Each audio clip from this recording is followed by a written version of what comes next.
Hello everyone, today topic is electrode potential. तो आज हम बात करेंगे इलेक्ट्रोड पोटेंशियल की, जैसे मैंने आपसे बोला था। और हम इसके अंदर बात करेंगे स्टैंडर्ड इलेक्ट्रोड पोटेंशियल की। अब देखते हैं इसमें टॉपिक्स कहाँ की ओर चलते हैं और क्या है ये टॉपिक। पहले इसके बारे में बात करते हैं। इलेक्ट्रोड पोटेंशियल क्या है। देखिए, हम एनोड कैथोड हमने इलेक्ट्रोकेमिकल सेल देख ली। अब बात निकल के आती पोटेंशियल क्या है। तो पोटेंशियल ऐसे होता है, वोल्टेज डिफरेंस की बात यहाँ पर की जाती है। अब ये वोल्टेज डिफरेंस आता क्या है, ये होता क्या है, तो इसके बारे में समझते हैं। देखिए क्या कर रहा है। When a strip of metal is brought in the contact with the solution containing its own ions, then the strip of metal gets positively charged or negatively charged and results into a potential being developed between the metallic strip and its solution known as electrode potential। देखिए होता क्या है, जैसे हम बोल रहे हैं कि आपने क्या किया है, जैसे आपने करा है, आपने जो स्ट्रिप कहने का, मेटल की स्ट्रिप कहने का मतलब है मेटल की रॉड, इलेक्ट्रोड हम जिसे बोल रहे हैं। जैसे आपने क्या किया, इलेक्ट्रोड की रॉड उसी के सॉल्यूशन में आपने डिप कर दी। जैसे जिंक की रॉड आपने जिंक के सॉल्यूशन में आपने डिप कर दी, तो उनके बीच में जो पोटेंशियल डेवलप होगा उसी को हम क्या कहते हैं, इलेक्ट्रोड पोटेंशियल कहते हैं। ठीक है ना, सिंपल बोल रहा है। When a strip of metal is brought in contact with the solution containing its own ion, ठीक है ना, जब आप उसको उसी के आयंस में, यानी कि मेटल की स्ट्रिप है उसको उसी के आयन में आप क्या करते हैं, डिप करते हैं। अब उसी के आयन में डिप करते हैं कहने का मतलब है आपने कॉपर की रॉड किस में डिप कर रखी है, कॉपर के सॉल्यूशन यानी कि CuSO4 में आपने क्या कर रखी है, डिप कर रखी है। तो कह रहा है own ions and the strip of metal gets positive charge और नेगेटिव चार्ज। अब जो मेटल की स्ट्रिप होगी या तो पॉजिटिव चार्ज की होगी या तो वो नेगेटिव चार्ज की होगी। ठीक है ना, तो अब वहां पर को आयन डेवलप हो रहे हैं, तो उनके बीच में क्या पैदा होने लग जाता है, पोटेंशियल पैदा होने लग जाता है। ठीक है ना, ये पोटेंशियल डेवलप होने लग जाता है और उसी को हम कहते हैं, कहना ना, the potential being develop between the metal strip and its solution. Metal strip और सॉल्यूशन के बीच में जो पोटेंशियल क्या होता है, डेवलप होता है, उसे हम बोलते हैं इलेक्ट्रोड पोटेंशियल। ठीक है ना, तो देखिए आप कैसे समझेंगे इस चीज को। जैसे हम एनोड की बात करें, एनोड में क्या हो रहा है, एनोड में आपका हो रहा था ऑक्सीडेशन। ठीक है ना, तो उसे बुलाया था ऑक्सीडेशन पोटेंशियल। हुआ क्या, आपने जिंक की जो रॉड थी आपने जिंक के सॉल्यूशन में डुबोई थी। ठीक है ना, उसमें डिप करा रखी थी। अब आप समझिए जिंक यानी कि जिंक किसमें डूबा हुआ था, ZnSO4 में। तो अब Zn से क्या बना था, Zn+2 बन रहा था। तो अब बात समझिए यहाँ पर को, वो कैसे चार्ज क्या है, माइनस चार्ज क्या है। ठीक है ना, अब मेटल के स्ट्रिप और जो आयन है, उसकी सॉल्यूशन के जो आयन है, उनके बीच में क्या पैदा हुआ, एक पोटेंशियल डेवलप हुआ जिसे हम बोला गया ऑक्सीडेशन पोटेंशियल। ऐसा ठीक किसमें होता है, कैथोड में। कैथोड में क्या होता है, एम दिखा ना, Mn+, यानी कि जो प्लस आयंस में होगा और उसमें इलेक्ट्रॉन ऐड हुए तो क्या बना, वो M बना। तो यहाँ पर क्या होगा, इसे रिडक्शन पोटेंशियल बोला जाएगा। ठीक है ना, वही जिसके सॉल्यूशन में आप डाल रहे हैं, यानी कि हम बोल सकते हैं the potential being develop between the metal strip and its solution is known as electrode potential. ठीक है ना, अब इलेक्ट्रोड पोटेंशियल किस किन बातों पर डिपेंड करता है उसको देखिए। पहला है nature of the electrode. Electrode का नेचर क्या होगा, उस पर डिपेंड करेगा। सॉल्यूशन का कंसंट्रेशन क्या होगा, उसका अमाउंट क्या है, उसका कंसंट्रेशन क्या है, उस पर डिपेंड करेगा। थर्ड डिपेंड करेगा टेम्परेचर पर। ठीक है ना, इन तीन बातों पर क्या होता है, इलेक्ट्रोड पोटेंशियल डिपेंड करता है। ठीक है ना, अब इसके बाद निकल के आता है स्टैंडर्ड इलेक्ट्रोड पोटेंशियल होता क्या है। देखिए, इन बातों को समझना बड़ा जरूरी है, क्योंकि इलेक्ट्रोड पोटेंशियल स्टैंडर्ड कहने में क्या फर्क है। स्टैंडर्ड में कंडीशन दे देता है वो। ठीक है ना, कंडीशन दे देता है, आपको स्पेसिफिक कंडीशन मिलेंगी, तो आप वहां पर वो क्या कर सकते हैं, एक्यूरेट किसी भी चीज को पता कर सकते हैं। हम जब भी किसी भी चीज का पोटेंशियल निकालते हैं तो हम किसमें निकालते हैं, स्टैंडर्ड में ही हम उसको मेजर करते हैं। तो कह रहा है if the concentration of ion is unity, जब क्या हो जाए, जो कंसंट्रेशन है आयंस का वो क्या हो जाए, यूनिटी हो जाए, यानी कि उसकी वैल्यू 1 के बराबर आ जाए। ठीक है ना, टेम्परेचर इज 25 डिग्री सेंटीग्रेड, तो उसका टेम्परेचर कितना हो, 25 डिग्री सेंटीग्रेड का हो, एंड प्रेशर इज 1 ATM, और उसका प्रेशर हो कितना हो, 1 एटमोस्फेयर हो या 1 बार हो। ठीक है ना, स्टैंडर्ड कंडीशन हो। The potential of electrode is known as standard electrode potential. जब इस टाइप की कंडीशन हो तो इस टाइप की कंडीशन में जब पोटेंशियल मेजर किया जाता है तो उसे बोला जाता है स्टैंडर्ड इलेक्ट्रोड पोटेंशियल। जब आयन का कंसंट्रेशन यूनिटी हो जाए, 1 हो जाए, और किस कंडीशन पर हो जाए वो, जब टेम्परेचर हम कितना रखें, 25 डिग्री सेंटीग्रेड रखें और प्रेशर 1 बार का हो, यानी कि 1 एटमोस्फेयर का हो, तो उस टाइम जब पोटेंशियल हम क्या करते हैं, फाइंड आउट करते हैं, मेजर करते हैं, तो उस टाइम के जो पोटेंशियल को बोला जाता है उसे बोला जाता है स्टैंडर्ड इलेक्ट्रोड पोटेंशियल। ठीक है ना, the given value of electrode potential is regarded as reduction potential और ऑक्सीडेशन पोटेंशियल। हम इसको दो प्रकार से पढ़ते हैं, एक पढ़ते हैं इसे ऑक्सीडेशन पोटेंशियल के बिहाफ पर भी पढ़ते हैं और रिडक्शन पोटेंशियल के बिहाफ पर भी इसको पढ़ा जाता है। ठीक है ना, तो समझ में आया ना, रिडक्शन भी है और यहाँ पर को ऑक्सीडेशन भी है, तो हम दोनों पोटेंशियल के बिहाफ पर पढ़ते हैं। जनरली जो हम डिस्कस करते हैं वो हम जनरल डिस्कस करते हैं रिडक्शन पोटेंशियल के बारे में। ठीक है ना, क्योंकि वो क्या होता है, अगर हम उसको बात समझें कि उसमें इलेक्ट्रॉन गेन हो रहे हैं, तो यानी कि पॉजिटिविटी की बात आ रही है, इस वजह से उस वैल्यू को हम ज्यादा रिडक्शन पोटेंशियल में हम ज्यादातर क्या करते हैं, मेजर करते हैं, ठीक है ना। अब यहाँ पर को आ रहा है ईएमएफ, इलेक्ट्रोमोटिव फोर्स से क्या है, तो इलेक्ट्रोमोटिव फोर्स से क्या है, the difference in the electrode potential of two electrode of the cell is termed as electromotive force, इसे बुलाया जाता है ईएमएफ, ठीक है ना। बहुत सिंपल है। ईएमएफ बहुत बार पूछा जाता है कि ईएमएफ क्या होगा सेल का, या सेल वोल्टेज क्या होगी, आपको कोई सेल वोल्टेज ही पूछ सकता है, या कोई पूछ सकता है आपसे कि सेल का ईएमएफ क्या होगा। तो सेल का ईएमएफ बहुत सिंपल है, कह रहा है the difference in the electrode potential of two electrodes, यानी कि दो इलेक्ट्रोड में जो इलेक्ट्रोड पोटेंशियल का डिफरेंस होता है उसी को क्या बोला जाता है, सेल वोल्टेज या ईएमएफ, यानी कि इलेक्ट्रोमोटिव फोर्स बोला जाता है। सिंपली इसको अगर हम देखेंगे तो क्या है, देखिए ई सेल, ठीक है ना, या ईएमएफ मतलब क्या होगा आपका, ई सेल यानी कि cathode minus anode, cathode minus anode, ठीक है, या एनोड माइनस कैथोड, ठीक है ना। तो या आप कर सकते हैं यहाँ पर को एनोड माइनस, तो वही बात यहाँ पर करा, या तो आप ऐसा बोल दीजिए एनोड माइनस कैथोड है, कैथोड माइनस एनोड वाली बात यहाँ पर को निकल के आती है। जनरली हम जो पढ़ते हैं ई सेल वो पढ़ते हैं हम, ईएमएफ किसके उसमें निकालते हैं, हम निकालते हैं जो हमारा ई सेल होता है वो निकाला जाता है E cell cathode minus anode के टर्म में निकाला जाता है, ठीक है ना। ये था आपका electro potential, standard electro potential और आपका ईएमएफ, ठीक है ना। तो ईएमएफ क्या होता है आपका पास में ना, ईएमएफ आपका क्या है, इलेक्ट्रोमोटिव फोर्सेस क्या आपका, यानी कि दो इलेक्ट्रोड में जो आपके जो इलेक्ट्रोड है उनके बीच में जो पोटेंशियल होता है उसका जो डिफरेंस होता है उसी डिफरेंस को बोला जाता है आपका ईएमएफ, ठीक है ना। Difference in the electro potential of the two electrodes of the cell term है इलेक्ट्रोमोटिव फोर्स ईएमएफ, ओके। और इसी ऑक्सीडेशन और रिडक्शन पोटेंशियल के बिहार पर हम इलेक्ट्रोकेमिकल सीरीज पढ़ते हैं, जहां हम देख रहे हैं कि लिथियम से सीरीज स्टार्ट हो रही है और कहां तक पूरी हो रही है, लिथियम से जाने के बाद ये फ्लोरीन में आपकी कंप्लीट हो रही है, ठीक है ना। बीच में आपको हाइड्रोजन भी दिख रहा होगा जिसका पोटेंशियल आप देख रहे हैं 0 है, ठीक है ना। और इसके ऊपर आप देख रहे हैं और इसके नीचे आप जो देख रहे हैं ये सब आपकी क्या होती है, इलेक्ट्रोकेमिकल सीरीज है, ठीक है ना। ऊपर को आपको मेटल दिख रहे हैं, यानी कि एक्टिव मेटल्स है, लिथियम है, पोटेशियम है, ठीक है ना, कैल्शियम है, सोडियम है, तो इस टाइप के आपको एलिमेंट दिख रहे हैं। और आपको दिख रहा होगा ऊपर क्या लिखा गया है, element electro reduction reactions and standard electro reduction potential, ये किसके बिहाफ पर दिखाया गया है, रिडक्शन पोटेंशियल के बिहाफ पर दिखाया गया है। आपके बुक्स में जो है वो दिखाया गया है ऑक्सीडेशन के बिहाफ पर भी और रिडक्शन के बिहाफ पर भी दिखाया गया है, ठीक है ना। तो अगर आप देखेंगे यहाँ पर कोई रिडक्शन दिखाया गया है, देखिए यहाँ पर रिडक्शन हो रहा है, लिथियम में इलेक्ट्रॉन ऐड हो रहा है, लिथियम आयन में लिथियम बन रहा है, तो ये देख रहे हैं आपको। तो आप वो क्या बोलेंगे, अगर इसको समझने की बात आप करेंगे, आप देखेंगे लास्ट में लिथियम से हम कहां तक चल रहे हैं, हम लिथियम से चल रहे हैं फ्लोरीन तक, ठीक है ना। तो जब हम लिथियम से फ्लोरीन तक चलेंगे तो आप क्या बोलेंगे, तो सबसे अच्छा अगर हम बात करेंगे, सबसे अच्छा रिड्यूसिंग एजेंट की बात करें या सबसे अच्छे ऑक्सीडाइजिंग एजेंट की बात करें, तो सबसे अच्छा रिड्यूसिंग एजेंट कौन सा है, लिथियम। तो लिथियम क्या है, सबसे अच्छा ऑक्सीडाइजिंग आपका रिड्यूसिंग एजेंट है, ठीक है ना, इसका रिडक्शन सबसे अच्छा हो रहा है। लेकिन और सबसे अच्छा ऑक्सीडाइजिंग एजेंट आपका कौन सा होगा, जस्ट इसका अपोजिट आपका फ्लोरीन।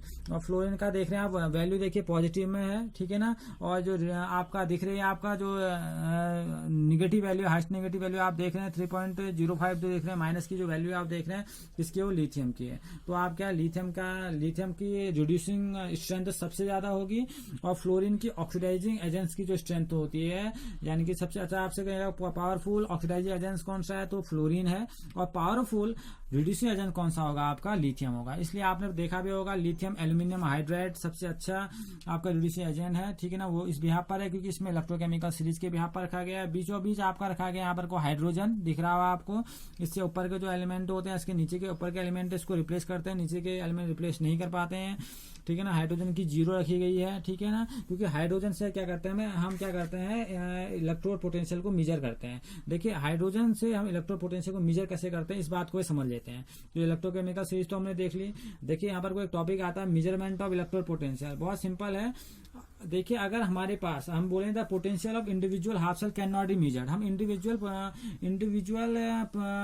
इंडिविजुअल हाफ सेल का पोटेंशियल कहीं भी मेजर नहीं कर सकते, क्योंकि अकेले किसी का भी आप पोटेंशियल मेजर नहीं कर सकते, ठीक है ना। उसे मेजर करने के लिए हमें क्या करना पड़ेगा, दो इलेक्ट्रोड में से एक इलेक्ट्रोड का हमारे लिए क्या होना चाहिए, नोन होना चाहिए, यानी कि एक का हमें इलेक्ट्रोड पोटेंशियल पता होना चाहिए, तब हम दूसरे को क्या कर सकते हैं, फाइंड आउट कर सकते हैं। तो होता क्या है, जैसे हम वो कह रहे हैं the potential of individual half cell can not be measured, तो हम क्या करते हैं, अब हम बोल सकते हैं इंडिविजुअल का तो मेजर करना मुश्किल है, लेकिन अब एक ही तरीके से पता कर सकते हैं। अगर हम क्या करते हैं, हमारे पास 2 हाफ सेल हैं और एक हाफ सेल का हमें क्या पता हो, हमें इलेक्ट्रो पोटेंशियल पता हो, तो हम दूसरे को मेजर कर सकते हैं। तो उसके लिए किसको बनाया गया था, उसके लिए बनाया गया था, उसको जिसको लिया गया था उसको लिया गया था हाइड्रोजन, आपका हाइड्रोजन इलेक्ट्रोड को, इसे बुलाया था स्टैंडर्ड हाइड्रोजन इलेक्ट्रोड SHE। ये हमने क्लास 11th में भी देखा था। तो SHE को बनाया गया था, ठीक है। और यहाँ पर को प्लेटिनम की रॉड होती है, ठीक है ना। 1 इसमें कंसंट्रेशन रखा जाता है, 25 डिग्री इसमें आपका टेम्परेचर रखा जाता है, और 1 बार या 1 एटमॉस्फेरिक प्रेशर में ये क्या बनाता है, स्टैंडर्ड हाइड्रोजन इलेक्ट्रोड बनाता है। और इसका जो इलेक्ट्रोड पोटेंशियल होता है, जैसा कि आप देख रहे हैं, स्टैंडर्ड इलेक्ट्रोड पोटेंशियल कितना है, वो रिडक्शन पोटेंशियल का या ऑक्सीडेशन पोटेंशियल का कितना होता है, वो 0 होता है, ठीक है ना। तो आप कहीं भी किसी दूसरे का अगर आपको फाइंड आउट करना हो तो सिंपल तरीका है, एक जगह आप हाइड्रोजन इलेक्ट्रोड रख दीजिए, दूसरी जगह आप क्या रख दीजिए, कॉपर या जिंक किसी के भी इलेक्ट्रोड रख दीजिए। अब सपोज आपको इसका इलेक्ट्रो पोटेंशियल निकालना है जिंक का, अब हाइड्रोजन का तो ऑलरेडी 0 होता है, ये तो हमें पता है। तो हम क्या कर सकते हैं, इसके डिफरेंस से कैथोड माइनस एनोड या एनोड माइनस कैथोड करके हम क्या कर सकते हैं, अगले वाले का यानी कि जिंक का हम क्या कर सकते हैं, फाइंड आउट कर सकते हैं, क्योंकि हमें एक का पता होता है। और हाइड्रोजन को ही लिया जाता है इसमें, हाइड्रोजन को रेफरेंस इलेक्ट्रोड भी कहा जाता है, क्योंकि इसके रेफरेंस में हम सभी जितने आप देख रहे हैं इसी के रेफरेंस में सब निकले हुए हैं।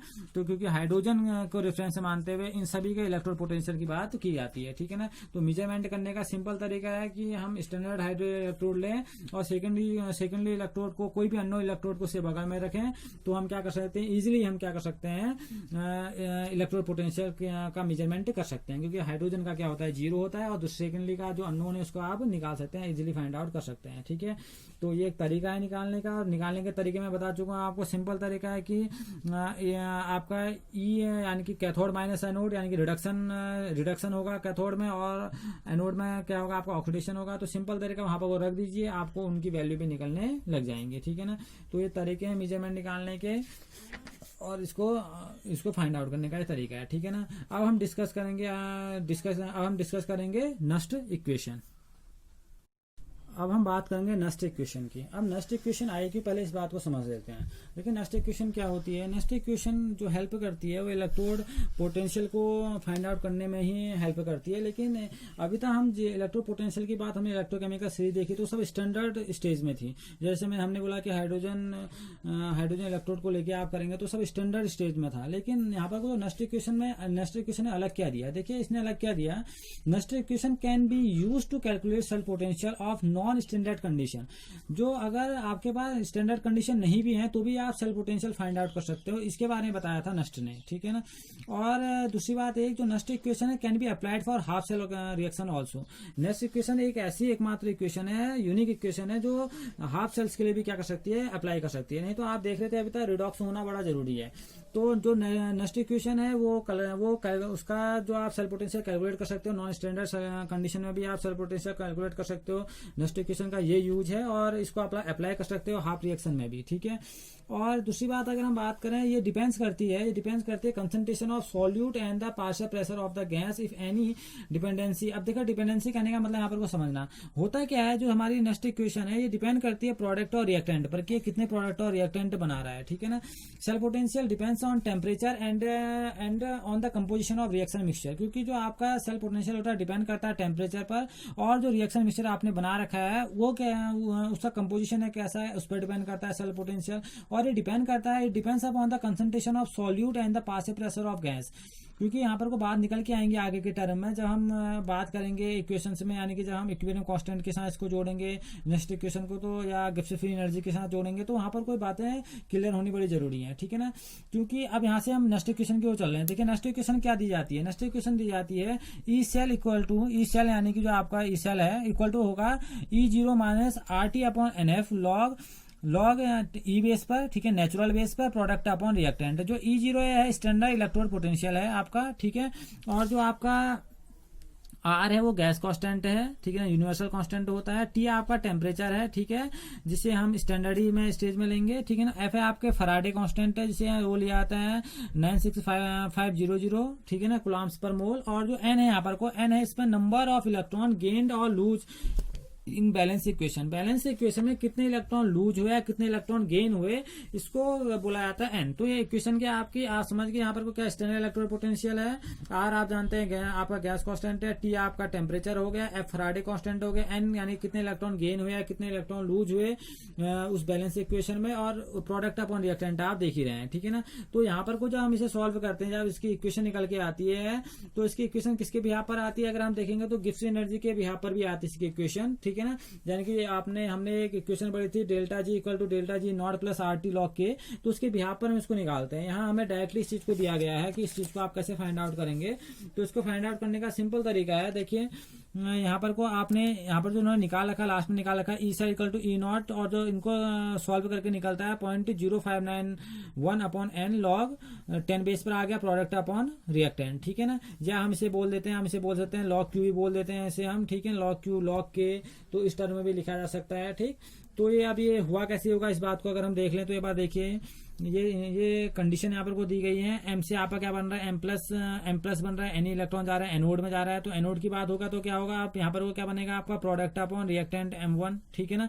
अब कैथोड में क्या होगा आपका M2, उसका जस्ट उल्टा M2, यहाँ पर को आयन से एनी यहाँ पर को M2 बन रहा है, तो यहाँ पर को क्या बन रहा है आपकी इक्वेशन में M2 अपॉन M1, वही वैल्यू सब 10 बेस पर ही है। अगर कंसंट्रेशन क्या हो जाए, बराबर हो जाए, इक्वल हो जाए, तो आप क्या हो जाएगा, एनोड किसके इक्विवेलेंट हो जाएगा, उसका जो EMF हो जाएगा किसके, अगर हम देखेंगे देख रहे ना आप, तो क्या होगा यहाँ पर EMF क्या हो जाएगा, ई कैथोड प्लस ई एनोड की बात यहाँ पर की जा रही है, क्योंकि यहाँ पर कंसंट्रेशन क्या हो जा रहे हैं, इक्वल हो जा रहे हैं, ठीक है ना। तो ये तो आगे की कंडीशन है, तो ये कंडीशन निकालने के तरीके हैं कि आप इसको किस तरह से फाइंड आउट करेंगे, ठीक है ना। जब आप इनकी वैल्यू रखेंगे किसी क्वेश्चन में, अगर आप इनकी वैल्यू रखेंगे, इसे फाइंड आउट कैसे क्या होगा मैं आपको थोड़ा दिखा दे रहा हूँ, देख लीजिए एक बार। Delta G equal to delta G not plus R T L N में बोलूंगा इसे, क्योंकि नेचुरल बेस पर मैं लिख रहा हूँ, एल एन लॉग क्यू, ठीक है ना, क्योंकि ई बेस पर है, तो ऐसे एल एन क्यू बोला जाता है। अब हम जो डेल्टा जी है, डेल्टा जी की जो वैल्यू हम मानते हैं, वो हम कितना मानते हैं, हम इसको मानते हैं NFE। आप इसे जब पढ़ेंगे यहाँ पर NFE की उसमें पढ़ेंगे, डेल्टा जी इक्वल टू माना जाता है आपका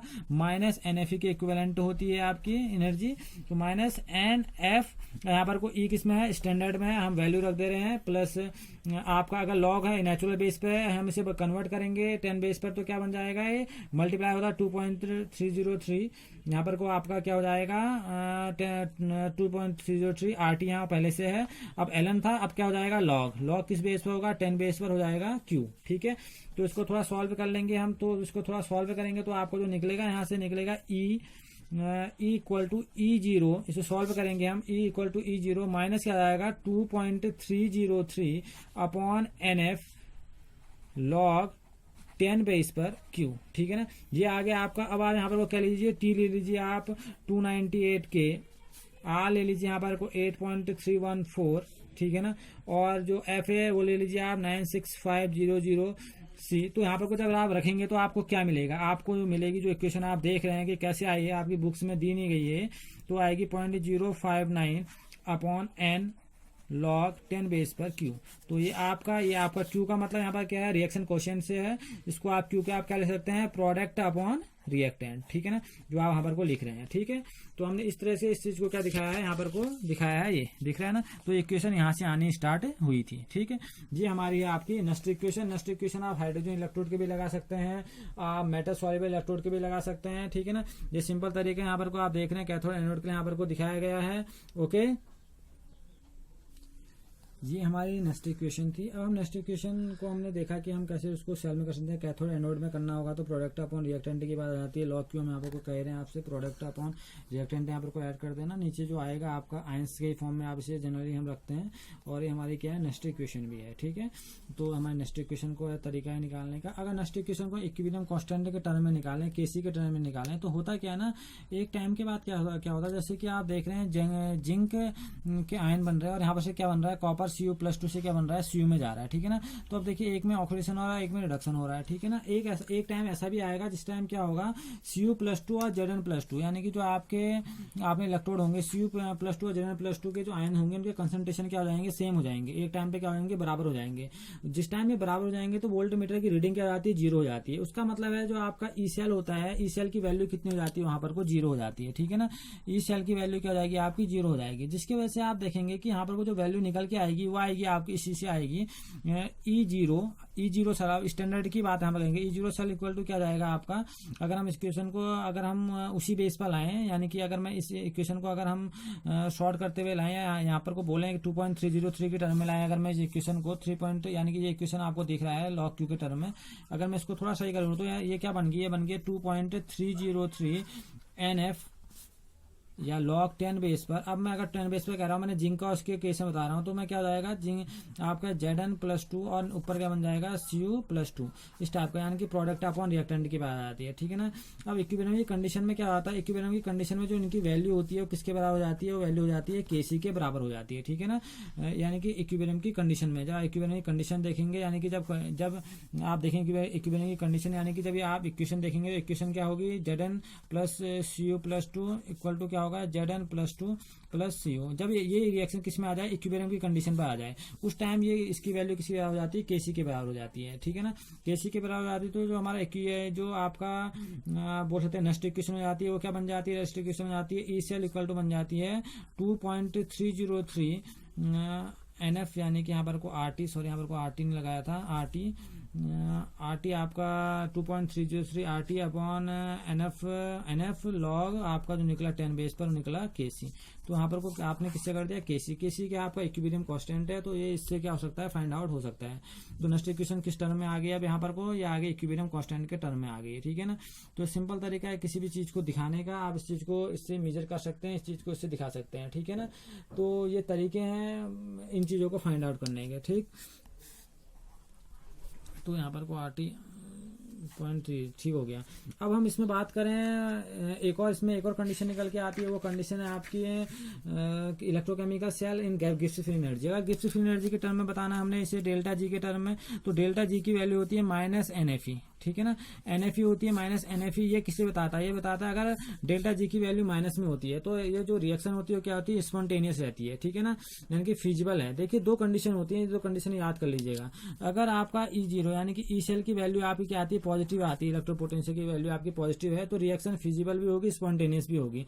या डेल्टा जी की वैल्यू माइनस की हो तो रिएक्शन स्पॉन्टेनियस भी होगी और फिजिबल भी है। लेकिन अगर यहाँ पर कोई इसकी वैल्यू निगेटिव की आ जाए या इसकी वैल्यू पॉजिटिव की आएगी तो रिएक्शन फिजिबल नहीं होती, रिएक्शन आप पॉसिबल करा ही नहीं सकते। अगर अभी कभी ऐसा हो जाए आपके साथ, तो ये निगेटिव आ जाए या ये पॉजिटिव आ जाए, तो कभी भी रिएक्शन स्पॉन्टेनियस है, फिजिबल नहीं होगी, ठीक है ना। तो ये क्राइटेरिया है बताने के, जैसे हम बोलते हैं ना, एक टॉपिक है इसमें electrochemical cell and Gibbs free energy of reaction. Gibbs free energy ने सिर्फ रिएक्शन को इतना ही बताया है कि रिएक्शन जब गिब्स फ्री एनर्जी मतलब क्या होता है, -NFE, जहां पर को जो NF है आपका आप जानते हैं, NF एक अमाउंट है क्योंकि यहाँ फराडे कांस्टेंट है, ये आपका सेल हो गया, EMF हो गया सेल का, ठीक है ना। और ये गिब्स एनर्जी के टर्म में बताया जाता है कि रिएक्शन फिजिबल है या नहीं है। वही मैंने आपको बताया, अगर इसकी वैल्यू निगेटिव की आएगी तो रिएक्शन फिजिबल होगी, रिएक्शन स्पॉन्टेनियस होगी, ठीक है ना। अगर इसकी वैल्यू पॉजिटिव क्या आ जाएगी तो रिएक्शन पॉसिबल नहीं होती है, ठीक है ना। तो ये भी एक क्राइटेरिया है आपके इलेक्ट्रो पोटेंशियल को फाइंड आउट कराने का, ठीक है ना। अगर आपके डेल्टा जी के टर्म में आप निकालते हैं, क्योंकि निकला किससे, डेल्टा जी से निकला, जैसा कि हमने ऊपर के इक्वेशन में देखा कि डेल्टा जी से चीजें निकली थी, डेल्टा जी RT log Q से, तो वहीं से निकला हुआ है और यहीं से स्पॉन्टेनियस का एक वर्ड आया था। तो ये चीजें हमें समझनी होंगी और ये इसके क्या है, क्राइटेरिया भी है, ठीक है। तो अगर सेल रिएक्शन तभी स्पॉन्टेनियस होगी जब ई सेल की वैल्यू पॉजिटिव हो और डेल्टा जी की वैल्यू क्या हो, निगेटिव हो, तभी रिएक्शन स्पॉन्टेनियस होंगी, ठीक है ना। अगर ऐसा नहीं होता तो रिएक्शन स्पॉन्टेनियस नहीं होंगी। इक्विलिब्रियम के लिए डेल्टा जी की वैल्यू क्या होनी चाहिए, 0 के इक्विवेलेंट होनी चाहिए, डेल्टा जी की वैल्यू 0 होनी चाहिए, तब इक्विलिब्रियम में होगा, ठीक है ना। या ई सेल की वैल्यू क्या हो आपकी 0 हो तो भी वो क्या होगा, आपका इक्विलिब्रियम की कंडीशन पे होगा, ठीक है ना। तो आज हमने क्या जाना, आज हमने जो टॉपिक से जाने, हमने जाने नेक्स्ट इक्वेशन जाना, गिब्स फ्री एनर्जी के बारे में जाना है, ठीक है ना। अब हम अपने नेक्स्ट लेक्चर में बात करेंगे conductance of electrolytic solution like resistivity, conductance, इन चीजों की बात होगी। Okay, thank you.